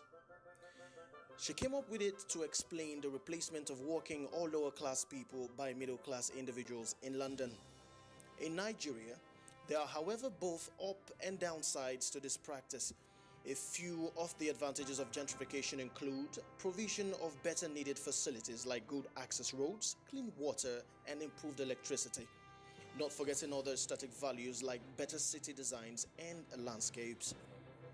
Whereas the disadvantage is the significant displacement of the lower class citizens, which in turn unduly escalates the cost of living in the said area. Gentrification can be termed as the process of buying buildings, run-down buildings or old buildings in maybe sometimes in neighborhoods that have deteriorated, and then renovating them, for better use and all that. You find them in lots of modern cities where we have old buildings that have been abandoned or are not conforming to the neighborhood. So people come to buy them, or sometimes companies, buy them, renovate them, and then bring them up to use.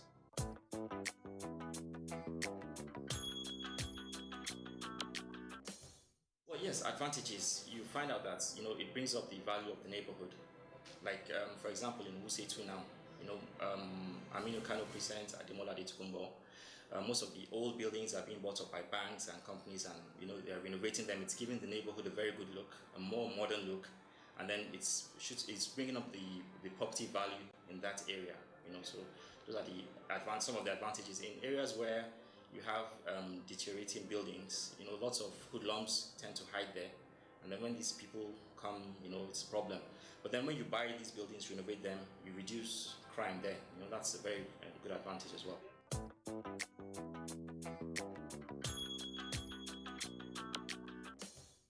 Well, disadvantages, you can talk of high increase of price. In areas where you're buying up residential buildings and renovating them, of course, you know that the rent goes up. So that's a problem. And then generally in that area, you find some people will say a class thing, because now not everybody can afford to live in such areas or maybe conduct business in such areas. So, you can take that as some of the disadvantages.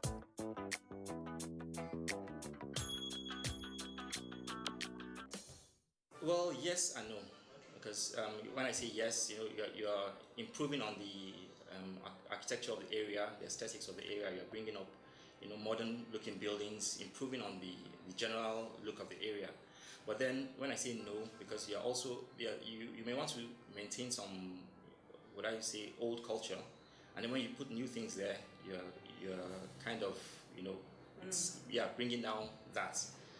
So it has its pros and cons, but left to me, I think wherever you find dilapidated buildings and buildings that are abandoned, I think we should go ahead and, if we can, upgrade them.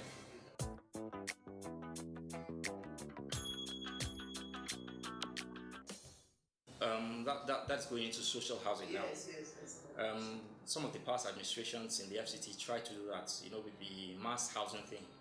Initially, the idea was mass housing was supposed to be affordable housing for generality of people, but then some other people came and took advantage of the situation, and now houses are very exorbitant. So what I think the government should do, which they are already doing, is build up houses where people can afford, because it's done abroad. It's not something that is difficult. Social housing is very important for the workforce. You can't stay in the nation and you can't afford to build your own house. You're paying exorbitant rents. So I think what the government should do is try to improve on the structure already on ground, the mass housing thing, so that generality of people can get affordable housing.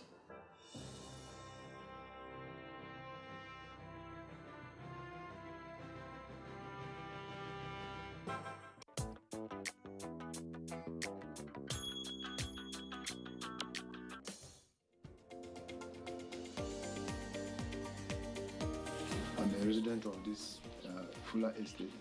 I came in here in 2018. My name is Mrs. Naomi Luka. I moved into this estate on the 24th of April 2016. My name is Mrs. Rita Bernard, and I moved into the estate December 2019.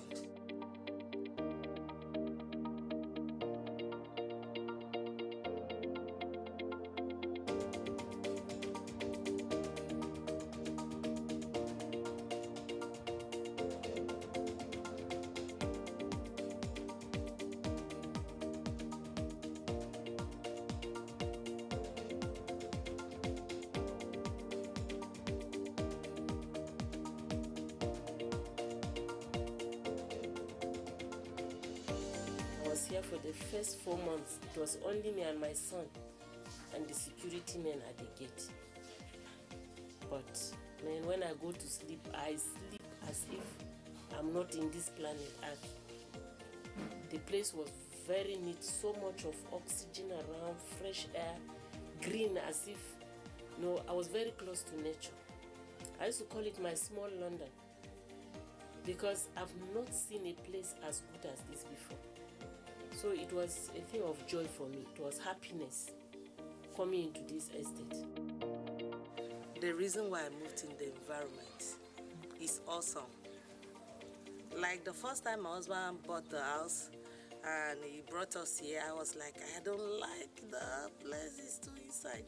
But the second time I came with my children, before I knew, I didn't see my sons. They were already playing, jumping. They were, Mommy, I didn't even notice there was a playground. I didn't notice the football field. I didn't notice the basketball. But my children picked everything within a few seconds. And because of the love they had for the place, I had to join them by falling in love. This initiative is very, very, very useful, and it has enabled civil servants, especially, even the very senior ones, to own a roof over their head, even when they retire or even when they're still serving. I'm happy that I could have a home of my own because it's not easy. It's just a token of payment that we have been offering them every month. There's no estate like this one anywhere in Nigeria. You can do it very well. This one is fashioned after estates in other countries like abroad. You have your space. We have playground for the children, a lot of green areas, and I think they consider our health first, and then our well-being before even the house itself. I work in town in Abuja, and when I'm back here, I'm going home. All the noise, the air pollution. When I come here, I breathe. You can see the environment.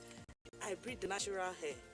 I personally recommend that this initiative should be continued and should be maintained and should be expanded to even those who are working in the private sector. Even those that are into informal job, as long as they can afford to pay this monthly payment, I think they should be brought into this picture so as to eliminate this housing shortage. Housing is one of the basic requirements of a human being.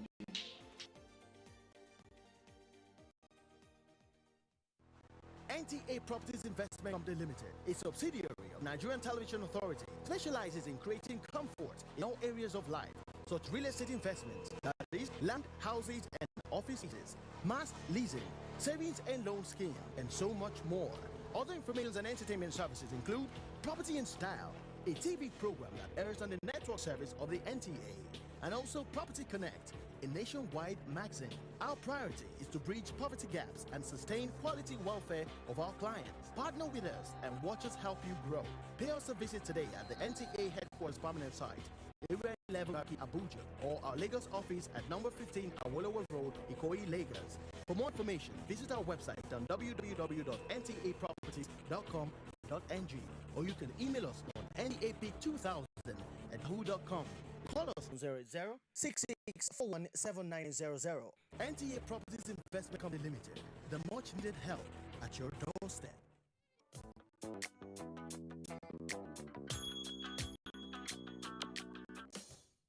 A roof is a part of a building envelope. It is a covering of the uppermost part of a building or shelter, which provides protection from animals and weather, notably rain or snow, but also heat, wind, and sunlight. The characteristics of a roof are dependent upon the purpose of the building that it covers, the available roofing materials, and the local traditions of construction and wider concepts of architectural design and practice, and may also be governed by local or national legislation. In most countries, a roof protects primarily against rain. A veranda may be roofed with material that protects against sunlight but admits other elements. The roof of a garden conservatory protects plants from cold, wind, and rain but admits light. A roof also provides additional living space, for example, a roof garden. The two parts of a roof are the supporting structures and its outer skin or uppermost weatherproof layer. The roof is definitely one of the most important components of the structure. The foundation is equally important. It provides a basis for stability. However, if the roof fails, everything under it is subject to failure, leaving the foundation with nothing to support. A roof is one of the objects that turns one's home into a shelter. The type of roof you choose for your home or business can vary depending on the goal you set for your structure. There are several types of roof covering available today, ranging from high to average in cost, and they vary in life expectancy. Typically, asphalt shingles are the least expensive of the roofing products and offer the wildest range of colors, with a life expectancy ranging from 15 to 30 years. The roof is one of the most important aspects of your home. Without a good roof, your interior and framing could be damaged. Leaking roofs are one of the main causes in mold and matting on your sheltering, insulation, drywalls, and framing. A good-looking roof will also give your home a nice value and a good curb appeal. And the answers.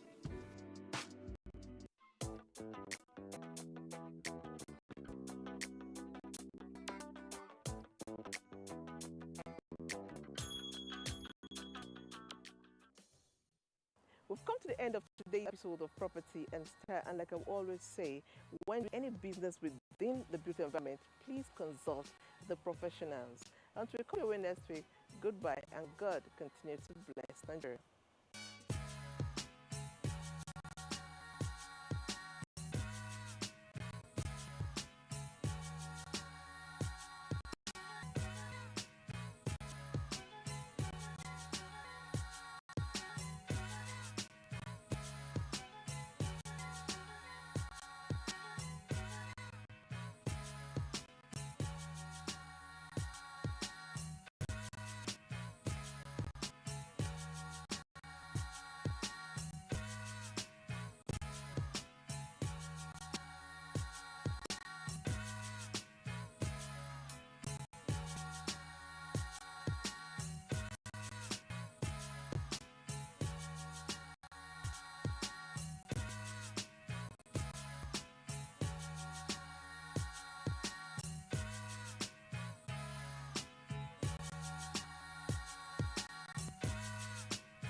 There's the start and get.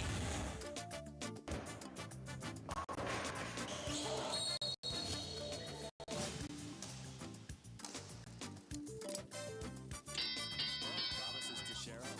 Winds up that right hand.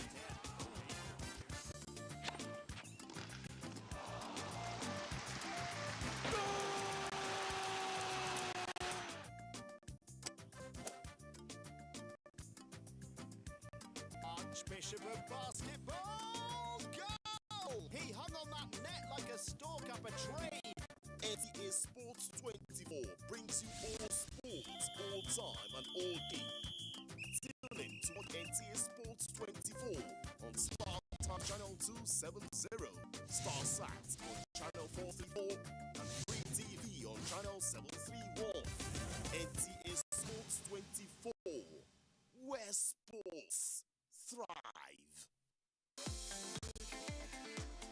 From dusk to dawn, 24 hours a day, NTA International is with you in your living room, office, everywhere and anywhere. We provide the company you desire in terms of balanced and up-to-date news, programs, and the best of entertainment. Tune into DSTV channel 251, GoTV channel 91, Freeview UK channel 264, or you can download www.visiontv.co.uk. App for iOS or Android. You can also see us on Facebook and YouTube for quality content on the go. NTA International, Africa's window to the world.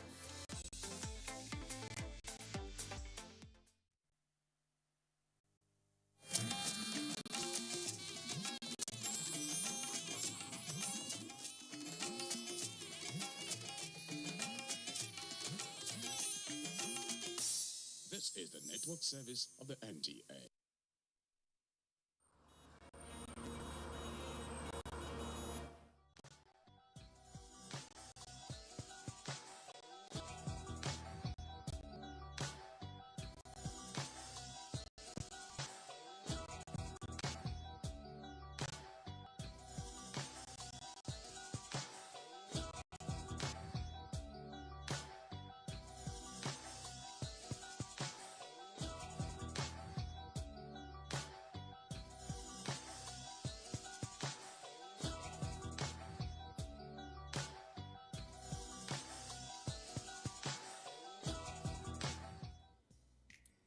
Hello and welcome to another exciting edition of Visual Impressions on NTA.